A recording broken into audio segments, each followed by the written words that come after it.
আমরা যারা দলিল লেখি দীর্ঘদিন যাবৎ, আমাদের কাছে বিভিন্ন ধরনের জমির ক্রেতা আসেন দলিল করার জন্য। তো আমরা যদি একেবারে সবাই মানে এক চোখে দেখি তাহলে আমাদের ক্ষতি হবে।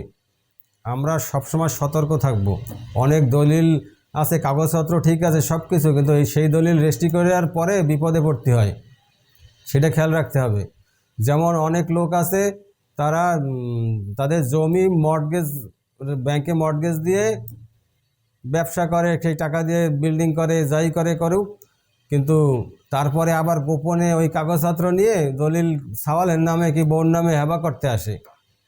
তো এই মর্টগেজ যখন রাখা হয় তখন ওই জমি যতদিন না অবমুক্ত করে বা রিডামশন বলে, অবমুক্ত যতদিন না হয় তার আগে যদি কেউ ওই জমি ওই তফসিল সংক্রান্ত কোনো লেনদেন করে রেজিস্ট্রি অফিসে, তো এটা অবৈধ। রাষ্ট্রীয় আইন আছে এ ব্যাপারে। তো আজকাল ওই আগেকার খাজনা দাখিলা ছিল, মানে একটা কপি ও দ্বিতীয় কপি করা যাইতো না। আর এখন ওই আপনার তো সবই প্রিন্টারে বের করে, মিউটেশনও প্রিন্টারে বের করে। আর আগে তো মিউটেশন দাখিলা একটাই ছিল, আর এখন তো সব প্রিন্টে যত হাজার হাজার কপি। এই যেমন সুযোগ সুবিধায় ভালো হয়েছে তেমন আবার খারাপ হয়েছে। তো কিছুদিন আগে এরকম একটা ঘটনা দেখছি, এক ভদ্রলোক ব্যাংকে মর্টগেজ রাখছে, তার 10-12 দিন পরে উনি আইসে করতে, ছেলেরে হেবা করে দিতে। হেবা করে দিলে তো ওই লেখক তো দেখে বোঝে নাই, কেন আগেকার নিয়ম ছিল খাজনা দাখিলা এবং মিউটেশন দ্বিতীয় কপি করা যাইতো না, ডিজিটাল ছিল না। তো সেক্ষেত্রে তো দামাদাম কাগজ বোঝা যাইতো, এখন তো আর বোঝা যায় না। এবং একটা সার্টিফাই কপি নিয়ে আইছে, মানে সদ্য বছরখানিক আগে উনি নিজ নামে জমি কিনছে।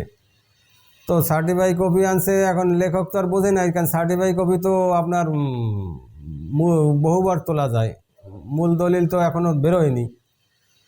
তো যাক, এইভাবে সে দেখে ডেকে দলিল রেজিস্ট্রি করছে ছেলের নামে হেবা। এবারে হেবা দলিল নিয়ে উনি গেছে মিউটেশন করতে গেলে ব্যাংক টের পেয়ে গেছে কীরকম। এইবার তো ব্যাংক আসে উকিল দিয়ে মানে কেস করে, এবার ব্যাংক তার অ্যাকশন নেওয়া শুরু করলো। তো এতে দলিল লেখক দারুণভাবে ক্ষতিগ্রস্ত হইল, তার সুনাম গেল এবং তার অনেক সমস্যার সৃষ্টি হইল। তো যখনই আপনাদের কাছে কোনো দলিল আসবে সবসময় বলবেন যে মূল কাগজ দাও। ওই সময় দলিল লেখক যদি বলতো ভাই তোমার টিকিটটা দাও, তা টিকিটটা দিলে হয়তো কি ওই সার্টিফাই কপির সাথে টিকিটটা থাকলে বোঝা যাইতো যে মর্টগেজ দেয় নাই, কিন্তু ব্যাংক তো টিকিটটা নিয়ে নিছে। তো আগেকার ক্ষেত্রে যখন অ্যানালগ ছিল, ডিজিটাল ছিল না, তখন তো খাজনা দাখিলা মিউটেশন একটাই কপি হয়তো, তো দেখলেই বোঝা যাইতো, কিন্তু এখন তো বোঝার পথ নেই। তো সেই জন্য যদি সার্টিফাই কপি দেয় তাহলে বলবেন টিকিট দাও। টিকিট যদি দিতে পারতো তাহলে আপনি বিপদে বাঁচতেন, কিন্তু টিকিট তো দেয় নাই, আপনি সার্টিফাই কপি আর এই কাগজ দিয়ে হেবা করে দিয়েছেন। এখন তো তারা ব্যাংক তো ওই মানে সাব রেজিস্ট্রি অফিসে এসে লেখকরেও ধরছে, সবাইরে ধরছে।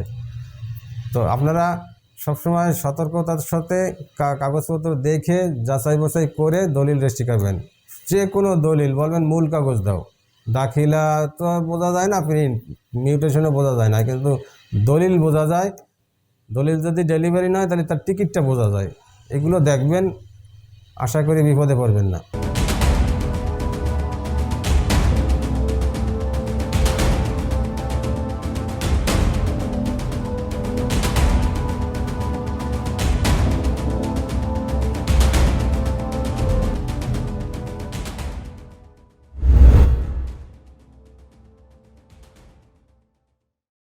কিছু কিছু মানুষ আছে অতিরিক্ত লোভ এবং অতিরিক্ত চাহিদার কারণে ক্ষতিগ্রস্ত হয়।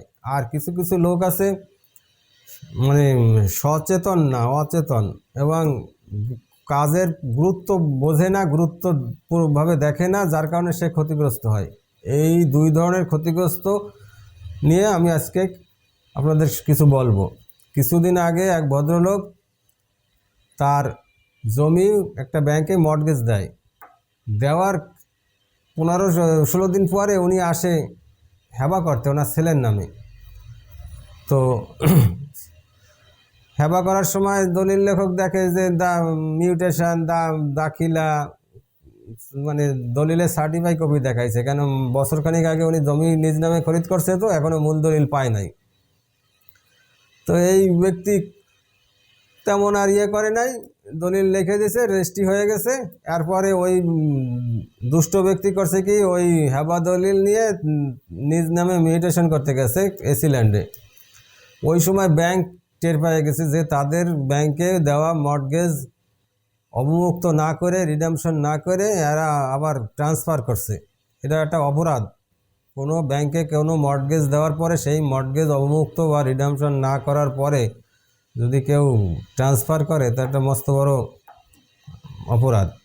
ব্যাংক চলে আইছে আদালতে, আদালত থেকে এই লেখকের বিরুদ্ধে, সাক্ষীর বিরুদ্ধে মানে মামলা ঠুকছে।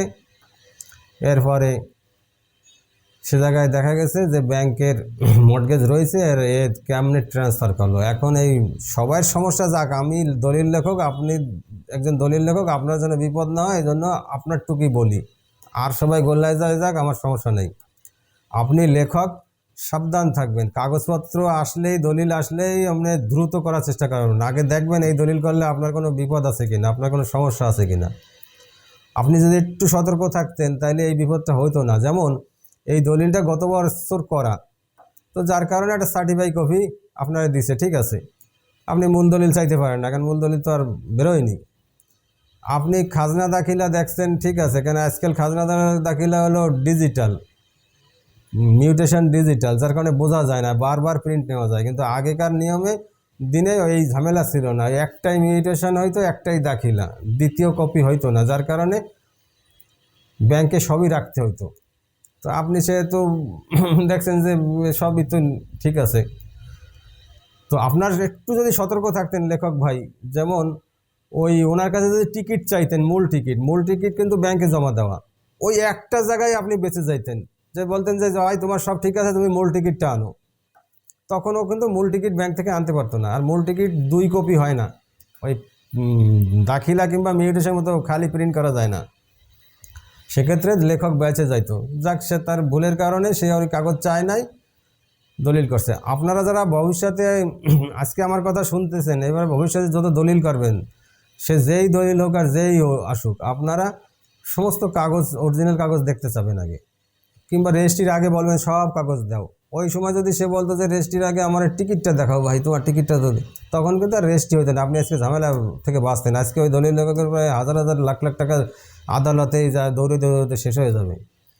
তো সম্মানিত দলিল লেখক ভাইদের বলতেছি আবার, আপনারা দলিল কেউ যদি দলিল করতে আসে, কাগজপত্র যাচাই বাছাই করবেন, মূল কাগজ দেখবেন, তারপর রেজিস্ট্রি করবেন।